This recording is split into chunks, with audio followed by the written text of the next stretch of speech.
The filter used on the Mini Cooper and Cooper S is a cartridge-style filter mounted inside a canister on the back of the engine.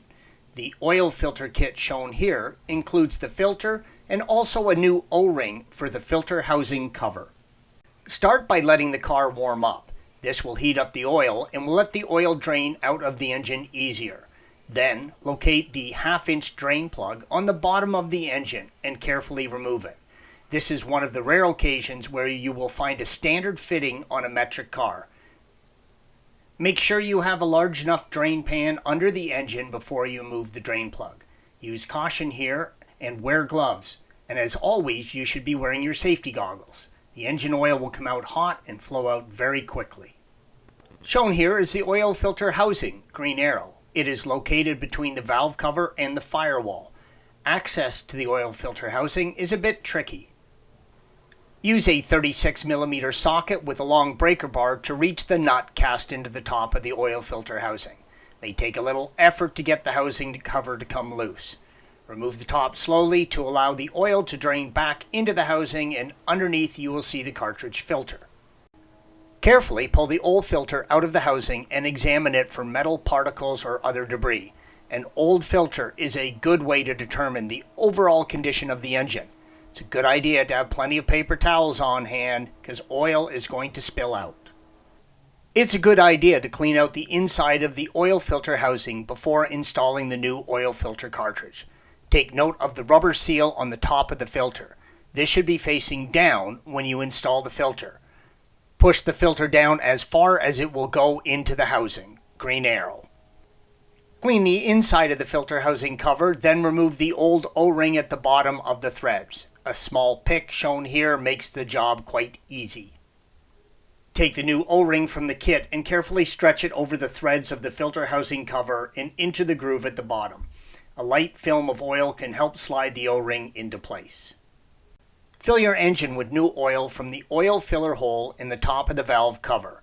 Add about 4 quarts to the engine and check the dipstick. Continue to add about a 1/2 quart at a time and keep checking the dipstick.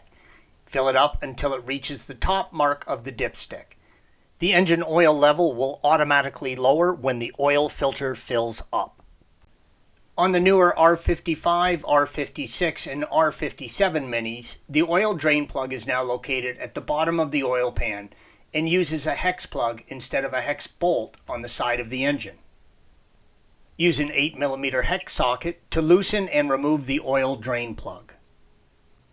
Let the oil drain out of the pan until it stops flowing. Be sure to have a drain pan large enough underneath to catch all of the oil. On both the Cooper and Cooper S, the oil filter housing has been moved to the front of the engine. This picture shows the location on the Cooper. This image shows the location of the filter housing on the Cooper S. It's a bit buried in the engine compartment. You'll need to move the coolant expansion tank in order to gain access to the cover. For additional assistance with that, please follow the link provided at the end of this video. On both the Cooper and Cooper S models, use a 27mm socket to loosen and remove the oil filter housing cover. Shown here is the oil filter housing cover with the old filter element inside. Pull the old element out and place the new element in its place. Also, remove the old filter housing O-ring, green arrow, and place the new O-ring from the filter kit in its place. Here is how you reset the oil service light on the R55, 56, and 57. Get in the car, but do not press the brake or clutch pedal.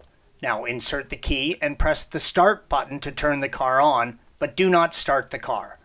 Look at the tachometer and wait until the oil change service light goes out. Now press and hold the buttons on the tachometer. The car will perform a dash light check. Keep holding the buttons. The car will then show the VIN menu on the tachometer. Continue to hold the buttons until the time appears on the tachometer. Now release only the right hand button for approximately 1 second. Press it again and still holding the left hand button. After another second or two, the display will show the front brake symbol. You are now in the service menu. Use the BC button on the turn signal stalk to scroll through various service symbols until you get to the oil service symbol.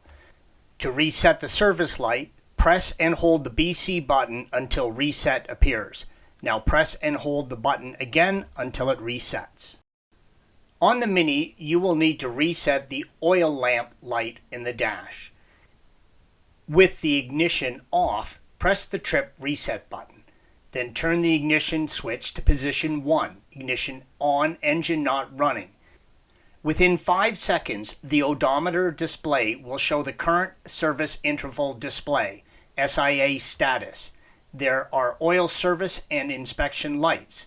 Once you see these lights come up, release the trip reset button. Then press the reset button again and hold it for 5 seconds to change the lights to reset mode. The display will flash RST if performed correctly. Press the trip reset button again. The SIS status will be reset and will show the new status for 5 seconds. Thanks for watching. Be sure to subscribe to our channel and check out another video in this series.